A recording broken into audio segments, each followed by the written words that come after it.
सास और बहू का दिलचस्प मुकाबला। यह कहानी एक छोटे से गांव की है जहां हर किसी के बीच रिश्ते काफी जटिल होते हैं। गांव में एक परिवार था, शिवनारायण और उनकी पत्नी दयावती, जिनकी शादी को अब कई साल हो गए थे। उनका एक बेटा अजय था जो अब बड़ा हो चुका था और शहर में नौकरी करता था। अजय की शादी हो चुकी थी और उसकी पत्नी साक्षी उनके साथ गांव में रहती थी। अगर आप अपनी माँ से सच्चा प्यार करते हैं और उन्हें हमेशा खुश देखना चाहते हैं तो इस चैनल को सब्सक्राइब करें, लाइक करें और इस वीडियो को लास्ट तक जरूर देखें, क्योंकि जल्द ही एक खुशखबरी आने वाली है जो आपके दिल को छू लेगी। आपके हर सपने को पूरा करने में हम हमेशा आपके साथ हैं।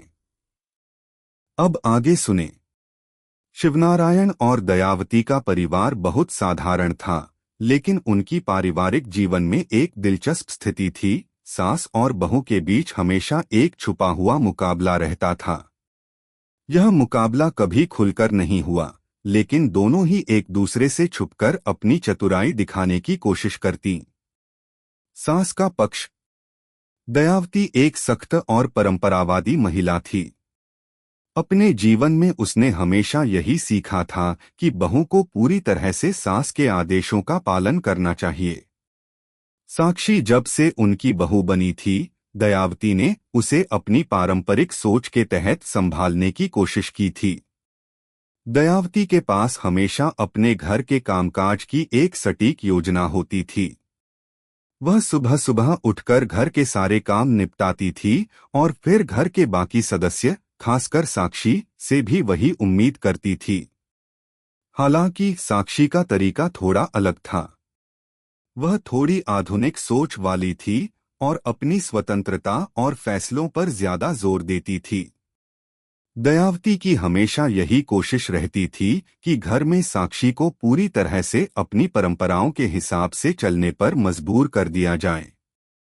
वह साक्षी को हर कदम पर यह याद दिलाती रहती थी कि एक बहू का मुख्य काम घर संभालना और परिवार की देखभाल करना है, न कि अपनी इच्छाओं के बारे में सोचना। बहू का प्रतिकार। साक्षी भी एक मजबूत महिला थी। वह अपने परिवार के साथ बेहद प्यार करती थी, लेकिन अपनी स्वतंत्रता को लेकर भी सजग थी। साक्षी का मानना था कि परिवार का पालन पोषण सिर्फ एक महिला के कंधे पर नहीं होता, उसमें सबका योगदान होना चाहिए।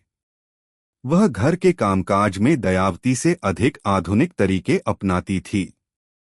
वह घर के सभी कामों को बहुत ही समर्पण से करती थी, लेकिन कभी कभी दयावती की सख्त परंपराओं से उसे परेशानी होती। एक दिन जब दयावती ने साक्षी को घर के सभी कामों में व्यस्त कर दिया, साक्षी ने चुपचाप एक छोटी सी योजना बनाई। उसने एक दिन दयावती को कहा, मां जी, हम इस बार घर के कामों में कुछ बदलाव करते हैं। मैं चाहता हूं कि हम आधुनिक तरीकों का इस्तेमाल करें ताकि घर के काम और भी तेजी से हो जाएं और हमें ज्यादा समय मिले एक दूसरे के साथ बिताने का। यह सुनकर दयावती थोड़ी चौंकी। उसे यह बिल्कुल पसंद नहीं आया कि साक्षी ने सीधे सीधे उसके तरीके पर सवाल उठाया, लेकिन उसने चुपचाप इसे नजरअंदाज किया और सोचा कि वह देखेगी कि साक्षी क्या कर सकती है। सास और बहू का मुकाबला। एक दिन जब शिवनारायण शहर से घर लौटे, उन्होंने देखा कि घर का माहौल थोड़ा अजीब सा था। दोनों महिलाएं, दयावती और साक्षी, एक दूसरे से नजरें चुराकर काम कर रही थीं। शिवनारायण ने दोनों से पूछा कि क्या हो रहा है, लेकिन दोनों ही चुप रहीं। फिर एक दिन दयावती ने साक्षी के सामने एक नई चुनौती रखी। उसने साक्षी को कहा, देखो, इस बार घर का काम मैं करूंगी और तुम आराम करो। देखती हूं कि क्या तुम बिना किसी मदद के पूरे घर को संभाल पाती हो। साक्षी को यह चुनौती स्वीकार करना पड़ा, लेकिन उसके मन में दयावती को मात देने का विचार था।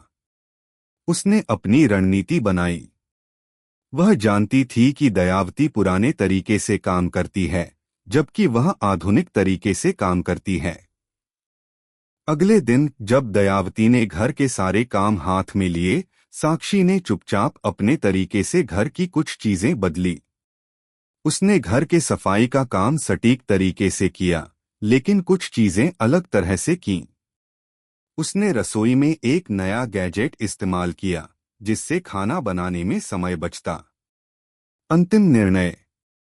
जब दयावती ने देखा कि साक्षी ने अपनी रणनीति के तहत काम को जल्दी खत्म कर लिया था, तो उसकी आंखों में गुस्सा झलकने लगा। वह सोचने लगी कि क्या साक्षी ने सचमुच घर के काम में नयापन लाया था या यह सिर्फ उसकी चाल थी।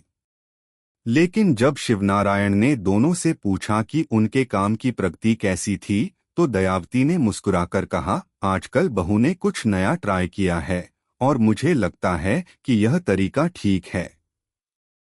साक्षी ने भी उसी समय कहा, मान जी, मैंने बस थोड़ा सा बदलाव किया है ताकि समय की बचत हो और हम दोनों ज्यादा खुश रह सकें। शिवनारायण ने दोनों को देखा और हंसते हुए कहा, क्या बात है, लगता है तुम दोनों ने एक दूसरे से कुछ नया सीखा है। मैं खुश हूं कि तुम दोनों अपने तरीके से काम कर रही हो, लेकिन सबसे अहम यह है कि परिवार में प्यार बना रहे। समझदारी का रास्ता। समय बीतने के साथ दयावती और साक्षी ने एक दूसरे से बहुत कुछ सीखा। साक्षी ने दयावती को यह समझाया कि आधुनिकता का मतलब परंपराओं को भूलना नहीं है, बल्कि उसे एक नया रूप देना है। वहीं दयावती ने साक्षी को यह समझाया कि परिवार के कामों को संभालते वक्त पारंपरिक दृष्टिकोण और अनुभव का भी महत्वपूर्ण स्थान होता है। यह मुकाबला अब केवल एक सीखने और समझने का रास्ता बन चुका था। दोनों ने एक दूसरे के दृष्टिकोण का सम्मान करना शुरू कर दिया और इसने उनके रिश्ते को मजबूत किया। कहानी का अंत इस पर होता है कि सास और बहू के बीच की यह प्रतिस्पर्धा केवल बाहरी नहीं, बल्कि एक अंदरूनी बदलाव का हिस्सा थी, जिसमें उन्होंने एक दूसरे से प्यार, सम्मान और समझदारी की मिसाल कायम की। अगर आपको हमारे वीडियो पसंद आए तो कृपया चैनल को सब्सक्राइब करें, लाइक करें और अपने विचार कमेंट में ज़रूर साझा करें। आपका सपोर्ट हमें और भी बेहतरीन कंटेंट बनाने की प्रेरणा देता है।